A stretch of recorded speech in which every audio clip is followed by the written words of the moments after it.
بسم اللہ الرحمن الرحیم۔ یہ کلپ نمبر 76 ہے اور آج ہم سورہ بقرہ کی آیت نمبر 173 173 اور اس سے آگے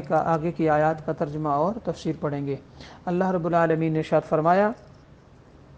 انما حرم علیکم المیتۃ والدم ولحم الخنزیر وما اہل به لغیر اللہ فمن اضطر غیر باغ ولا عاد فلا اثم علیہ ان اللہ غفور الرحیم۔ ترجمہ: اس نے تم پر صرف مردار یعنی مرا ہوا اور خون اور سور کا گوشت اور وہ جانور حرام کیے ہیں جن کے ذبح کے وقت غیر اللہ کا نام بلند کیا گیا ہو، تو جو مجبور ہو جائے حالانکہ وہ نہ خواہش رکھنے والا ہو اور نہ ضرورت سے آگے بڑھنے والا ہو تو اس پر کوئی گناہ نہیں، بے شک اللہ بخشنے والا مہربان ہے۔ اس آیت مبارکہ میں رب العالمین نے کئی چیزوں کو بیان فرمایا۔ اللہ تعالیٰ نے 4 چیزوں کو بطور خاص بیان کیا ہے: مردار، خون، خنزیر کا گوشت اور غیر اللہ کے نام پر ذبح کیا جانے والا جانور۔ تو مردار کیا ہے؟ مردار میں بہت سارے جانور آتے ہیں، جیسے کہ جو حلال جانور بغیر ذبح کیے مر جائے یا اس کو شرعی طریقے کے خلاف مارا گیا ہو تو وہ حرام ہے۔ مثلا کوئی مسلمان یا کوئی اہل کتاب کے علاوہ بھی اگر کسی غیر مسلم نے اسے ذبح کیا ہو یا جان بوجھ کر مسلمان نے بھی تکبیر پڑھے بغیر ذبح کر دیا ہو، یا گلا گھونٹ کر یا لاٹھی یا پتھر یا غلیل کی گولی سے مارا گیا ہو، یا وہ بلندی سے گر کر مر گیا ہو، یا کسی جانور نے اسے سینگ مار کر مار دیا ہو، یا کسی درندے نے ہلاک کیا ہو تو اسے مردار کہتے ہیں اور اس کا کھانا حرام ہے۔ البتہ مردار کا دباغت کیا ہوا چمڑا کام میں لانا اور اس کے بال، سینگ، ہڈی اور پٹھے سے فائدہ اٹھانا جائز ہے۔ دباغت کہتے ہیں چمڑے کو رنگ دینا، یعنی اگر کسی مردار جانور کا چمڑا ہو اور اس کو یعنی کھال اتار کر، اس کے بال اتار کر اسے رنگ چڑھا دیا گیا ہو، وہ کلرڈ کر دیا گیا ہو اور اس کے بعد اس کی کوئی چیز بنائی جائے، اور نہ صرف چمڑا بلکہ ساری چیزیں جو بیان ہوئی ہیں تو وہ جائز ہے۔ زندہ جانور کا کوئی بھی عضو، کوئی بھی جسم کا حصہ کاٹ لیا گیا ہو تو وہ بھی مردار ہی ہے، یعنی زندہ جانور کی اگر کوئی چیز کاٹی جائے اور اسے پکایا جائے یا کھانے کی نیت کی جائے تو وہ بھی مردار ہی ہے، لہذا وہ بھی حرام ہے۔ دوسری چیز ہے خون۔ تو خون ہر جانور کا حرام ہے جبکہ بہنے والا خون ہو۔ سورہ انعام آیت نمبر 145 میں فرمایا او دم مسفوحا، یا بہنے والا خون۔ تو ذبح کے بعد جو خون گوشت اور رگوں میں باقی رہ جاتا ہے وہ ناپاک نہیں ہوتا، اور اس سے اللہ تعالیٰ نے یہ رواج بھی ختم کر دیا کہ دور جہالت میں اور اسلام کے بعد بھی بہت سارے ایسے لوگ تھے جو کہ جانوروں کی رگ کو کاٹتے اور اس کا خون پی جاتے تھے، تو اللہ تعالیٰ نے ان لوگوں کو منع فرمایا اور اس کو حرام قرار دیا ہے۔ تیسری چیز ہے پگ یعنی خنزیر۔ تو یہ نجس العین ہے، اس کا گوشت، اس کے بال، اس کے ناخن، اس کے ہڈیاں، یہ سب تمام اجزاء نجس اور حرام ہے، کسی کو کام میں لانا جائز نہیں۔ چونکہ آیت میں اوپر سے کھانے کا بیان ہو رہا ہے اس لیے یہاں صرف گوشت کا ذکر ہوا ہے۔ چوتھی چیز ہے غیر اللہ کے نام کا ذبح کیا ہوا جانور۔ اس کا معنی یہ ہے کہ جانور ذبح کرتے وقت اللہ تعالیٰ کے علاوہ کسی اور کا نام لیا جائے، اور جس جانور کو غیر اللہ کا نام لے کر ذبح کیا گیا ہو تو وہ حرام اور مردار ہے۔ جیسے کہ ہم کہتے ہیں نا بسم اللہ اللہ اکبر، تو اس کی جگہ اگر کوئی بسم اللہ بولے تو حرام ہے، اور یہ بسم المنات بولے تو حرام ہے۔ اسی طرح کسی اللہ کے ولی کا نام بھی اگر بولے، ذبح کرتے وقت کوئی کہے کہ بسم شیخ عبد القادر جیلانی نعوذ باللہ، تو یہ حرام ہے۔ تو اس کی مزید تفصیل آگے آتی ہے۔ البتہ اگر ذبح صرف اللہ تعالیٰ کے نام پر کیا ہو اور اس سے پہلے یا بعد میں غیر کا نام یعنی اللہ تعالیٰ کے علاوہ کسی اور کا نام لیا گیا ہو، مثلا یہ کہا کہ بکرا عقیقہ کا ہے، یا کہا ولیمے کا دمبا ہے، یا جس کی طرف سے وہ ذبیحہ ہے یعنی وہ جانور ہے اسی کا نام لیا گیا ہو، جیسے مثلا کہا کہ اپنے ماں باپ کی طرف سے ذبح کر رہا ہوں، یا جن اولیاء کے لیے اصالِ ثواب کرنے کی نیت ہے تو ان کا نام لیا، تو یہ بھی جائز ہے، اس میں حرج نہیں۔ اور اس فعل کو حرام کہنا اور ایسے جانور کو مردار کہنا سراسر جہالت ہے اور قرآن کے علوم سے ناواقفیت کی دلیل ہے، کیونکہ ذبح سے پہلے یا ذبح کے بعد اللہ تعالیٰ کے علاوہ کسی اور کی طرف منسوب کرنا ایسا فعل نہیں جو کہ حرام ہو، جیسے کہ ہم اپنی عام گفتگو میں بہت سی عبادات کو اللہ تعالیٰ کے علاوہ دوسروں کی طرف جو ہے وہ منسوب کرتے ہیں۔ مثلا یوں کہتے ہیں ظہر کی نماز، تو ظہر اللہ تو نہیں ہے، وہ تو وقت کا نام ہے۔ اسی طرح جنازہ کی نماز، مسافر کی نماز، امام کی نماز، مقتدی کی نماز، بیمار کی نماز، پیر کا روزہ اور اونٹوں کی زکوٰۃ اور کعبہ کا حج وغیرہ، اس طرح کے ہم بہت ساری باتیں کرتے ہیں اور نام بھی لیتے ہیں۔ تو جب یہ نسبتیں ساری کی ساری کرنا جائز ہیں اور حرام نہیں، اور ان نسبتوں کی وجہ سے نماز اور زکوٰۃ اور حج وغیرہ میں کفر اور شرک اور ان کا حرام ہونا تو دور کی بات ہے، نام لینا بھی ناپسندیدہ اور مکروہ نہیں ہے اور کراہت نہیں آتی، تو پھر کسی ولی یا اللہ تعالیٰ کے کسی بزرگ یا کسی اور کی طرف منسوب کر کے کہ فلاں جانور، فلاں بکرا، فلاں دمبا جو ہے نا ان کے نام کا ہے، تو یہ کہنا کیسے حرام ہو گیا؟ اور اس سے یہ اللہ تعالیٰ کے حلال کیے ہوئے جانور کیوں جیتے جی مردار اور حرام ہو گئے؟ یعنی کہ نہیں ہو سکتے، ہماری سمجھ کا فرق ہے۔ یوں کہہ لیں کہ وہ کہا جاتا ہے اب یہ کسی صورت بھی حلال نہیں، اور ان کے مردار ہونے پر، ان کے حرام ہونے پر، اور ایسا کرنے والے کے گناہ گار ہونے پر، اس انداز سے بعض تفرقہ بازیوں میں مسلمانوں کو ڈالنے والے لوگ اس طرح کی سخت اور شدید باتیں کرتے ہیں کہ لگتا یہ ہے کہ ہماری ہر چیز ہی حرام ہو گئی اور شرک ہو گئی ہے۔ نہیں، ہمیں ایسے معاملات کو سمجھ کر اور متوسط انداز سے ایک مناسب لیول پر جا کر انہیں سمجھ کر پھر ان پر عمل کرنا ہوگا۔ شدت پسندی اسلام میں اس طرح نہیں ہے، نہ ہی قرآن کا کانسیپٹ ہے، اور اگر ہم ایسا کریں گے تو ہم بہت سارے کروڑوں لوگوں کو اپنے آپ سے کاٹ دیں گے، یعنی وہ لوگ جو ہے نا وہ کٹ جاتے ہیں اپنے آپ سے، اور یوں کہہ لیں کہ معاملات خرابی کی طرف چلے جاتے ہیں۔ لہٰذا ہمیں اس چیز میں بہت زیادہ احتیاط کرنے کی ضرورت ہے۔ تو جو لوگ انہیں مردار کہتے ہیں وہ شریعت مطہرہ پر سخت جرأت کرتے ہیں، کیونکہ آپ کو پتہ ہونا چاہیے کہ کوئی مسلمان بھی، کوئی بھی دنیا بھر میں اللہ تعالیٰ کے علاوہ کسی اور کا نام لے کر جانور ذبح نہیں کرتا، اور کسی مسلمان کے بارے میں شرعی ثبوت کے بغیر، اسلام کا کوئی ثبوت نہ ہو تو کہ بغیر یہ کہنا کہ اس نے غیر اللہ کا نام لے کر جانور ذبح کیا، تو یہ شدید بدگمانی ہے، اور کسی مسلمان پر بدگمانی کرنا حرام ہے، اور حتی الامکان اس کے قول اور فعل کو صحیح وجہ پر محمول کرنا واجب ہے۔ اور ذبح کے معاملے میں دل کے ارادے پر اس وقت تک کوئی حکم نہیں لگایا جا سکتا جب تک کہنے والا اپنے ارادے کی وضاحت نہ کر دے کہ میرا یہ ارادہ ہے، اور اگر بالفرض بعض ناسمجھ احمقوں پر شرعی ثبوت کے ساتھ ثابت ہو بھی جائے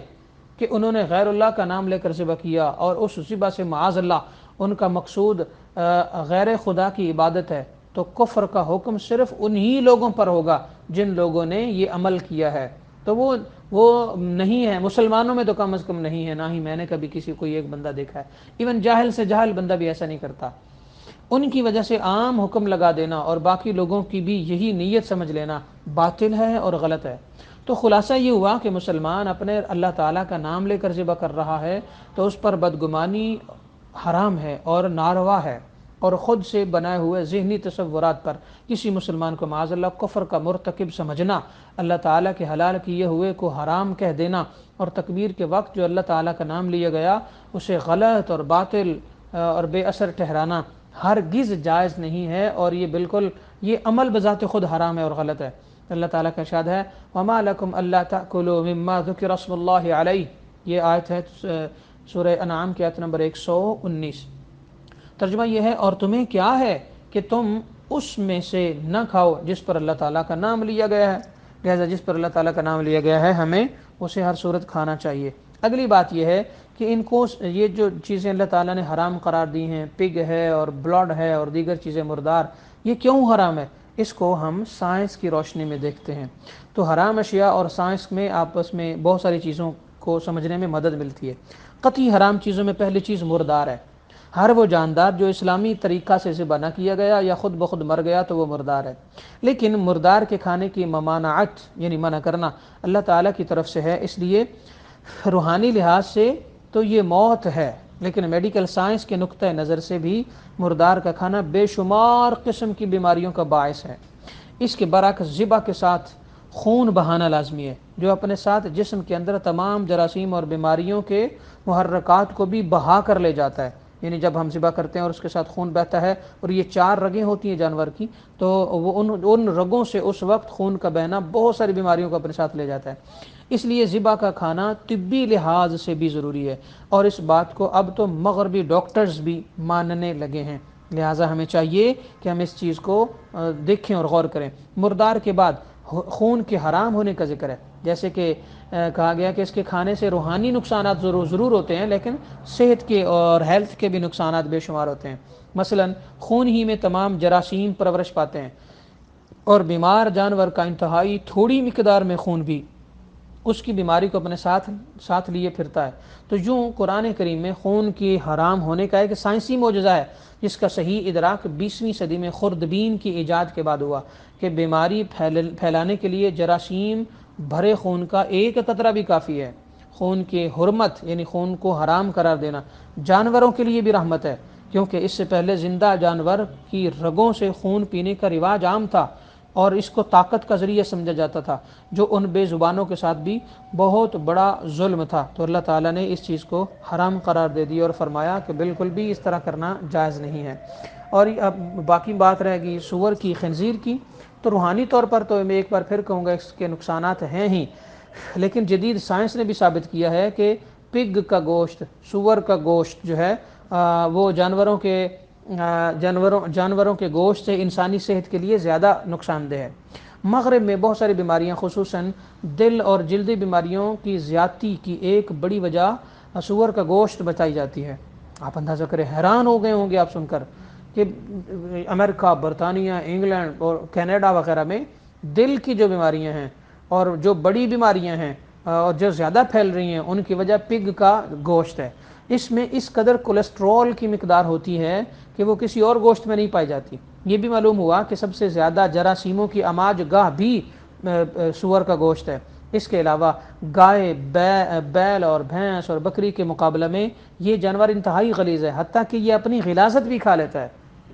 توبہ! تو یہ بذات خود اس کے گندے ہونے کا ثبوت ہے، لیکن اس کے علاوہ سور کی بے حیائی بھی دنیا میں بڑی معروف ہے۔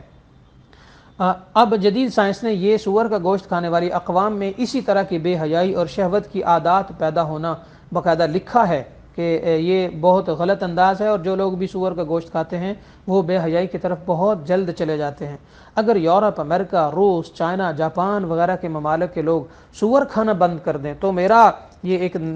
تجزیہ ہے، اور بہت سارے ڈاکٹرز کا بھی، کہ نسبتاً ان کے کردار بہتر ہو جائیں گے۔ یہ سوال کہ اگر وہ سور نہ کھائیں تو خوراک میں کمی ہو جائے گی، بہت سارے لوگ اس طرح کی بھی بات کرتے ہیں کہ اگر وہ